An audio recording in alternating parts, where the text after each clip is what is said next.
We've got an amazing matchup for you here. It's how I normally start the videos, but unfortunately, I got the Miami Dolphins versus Cleveland Browns in this Week 7 matchup. My name's Tyler, here with my brother Ryan. We're going to break down this game, and we're going to talk about which coach we think is going to get fired first. Before we get into that, though, be sure to leave a comment. Let us know who you think is going to get fired first, Mike McDaniel or Kevin Stefanski. And also hit that subscribe button. We're trying to get to 8,000 subscribers here, and we're only 300 or so away. So let's see if we can get there this week. And Ryan, question of the day: who really cares about this game? For being honest, we'll talk a little bit about some of these teams, but the real thing is though, before both of these teams, we can talk about the trajectory of these teams. I think Kevin Stefanski wants out of Cleveland. If we're being honest, I feel like he's been I was dealt gonna a horrible say, hand. Mike McDaniel, I think I just think his time is up. His one trick pony type play is just up. And with Tyreek Hill going down, I think this is just I think it's time. And they've fought hard. And honestly, you can maybe make an argument now that Hill's gone down. The offense looks a little bit better, but there's still just other personnel things I think going on in Miami. Cleveland defense looks great. I feel really bad for this defense, but man, like this offensively, they just can't do anything. Jim Schwartz is doing a heck of a job as defense coordinator there. yeah, But I think everything in Cleveland, and unfortunately for Kevin Stefanski, the head coach, he's probably going to be the brunt of it because he still needs to win football games. But I'll throw it over to you. Who do you think is on more of a hot seat right now, McDaniel or oh, Stefanski? in my opinion, it's Mike McDaniel. The biggest thing is I think he's losing the locker room. I think those guys are starting to not believe. You have Tua come out and say what he said in the press conference about how players just don't necessarily seem to care, and they're not necessarily taking even the player meetings seriously. Um, and if you haven't heard, also this is a side note, because again, nobody I think really cares about this game, but if you ever listen if you ever have time, go listen to JJ Watt talk about what he thinks of player meetings. It is hilarious. Yeah. Well, Uh I remember he talked about that because they had a player meeting After after week week one. one. And so that's Yeah. what was so funny too about it with JJ Watt. Because I remember him talking about that. He's like, nothing good ever comes out of this. And Yeah. then it's like the fact you did it after week one is like horrible.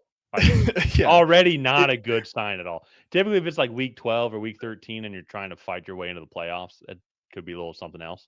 But it was just after you had a horrible week one game and you got decimated yeah. by the Colts and you're already having player meetings. Yeah. And he's like, I've never left a player meeting being like, you know what? We're gonna turn this around. Yeah. Like, and so uh just a very funny clip there. So and honestly, I lost my train of thought. But I think Mike McDaniel, he's lost this locker room. Tua said that in the press conference. Then Mike McDaniel came out and was like, I think that's a inaccurate representation of what we're doing here. So then now there's just the contradictory statements, and I don't know. We'll just have to see. And you go over to Cleveland and they trade Joe Flacco to the Bengals, an in-division rival who is looking for stability at quarterback. So what do? You trade them probably your best one, which, as Mike Tomlin described, is just an odd move. Yeah. Uh, Your opening and day starter, which is a great point, to be honest. yeah, and so I think that was just a really strange move. Now you have Dillon Gabriel in, who actually hasn't looked terrible. And then Shador Sanders is, I don't know what he's doing with his miming in the locker room, and Jalen Ramsey's now pointing to him on the sideline after he gets his second sack against the Browns. There's just a lot going on with both of these franchises, and I would not be surprised if both of these head coaches get moved on from at some point. Yeah. So, with that being said, I think when you look at this matchup, I still think the Dolphins have actually shown some offensive promise post Tyreek Hill injury. You go look, they played a pretty good game against the Jets down there in Miami, like right after the injury happened. They looked good for 2.5 or 3 quarters in Carolina. And then, kind of got figured out and actually had a chance late in that game to go and win. If not for some Justin Herbert heroics, things might look very different. So all in all, I think it's like there's, I don't want to say hope in Miami, because I don't think that that's true, but they haven't been playing terrible offensive football. Defensively, Yeah. they are really struggling though. Well, and that's where I think when it comes to this matchup, and I kind of want to talk about the future of both franchises here in a second. But the for Miami right now, it's like when you and Devon A-Chain is coming off a great game as well too. I think they do have something there, and then also with Jalen Waddle. I think they just need a new system that's coming in. Yeah. Defensively, though, I agree, and this is where if the Browns are able to establish a run, they have other good pieces as well too, like Harold Fannin. He has stepped up, and he's been one of the few bright spots I think offensively for this team as well here. So he's a guy I think that you're going to want to keep around it and keep building around. How's Miami going to solve for that? I think it's going to be a lot of running the ball and for both of these teams, because if you're the Browns, you don't want Gabriel throwing the ball 52 times, because also too, a No. lot of those throws are just like dump offs or screen plays or throws into the flat. So to me, I think that I, I still think this Miami defense is just going to be a liability. And on the flip side, I love this Browns defense. This Browns defense is phenomenal. It's really good. I think it's a shame that this is the offense that they've had to deal with over the past couple of years, and everything that they've had go on, because this defense is top five, maybe top three. They're just on the field so much, and their offense doesn't put them in position to succeed or to get after the quarterback. And so Yeah. I say that, though, it is at home. I do think this is the final nail in the coffin for McDaniels here. I think the Browns defense is really going to slow up Tua, really going to slow up these guys here as well. I think it's going to be a tough time for A-Chain to run. And they have other pieces that have developed. I mean, Darren Waller's come on and has been good. Like a good bright spot.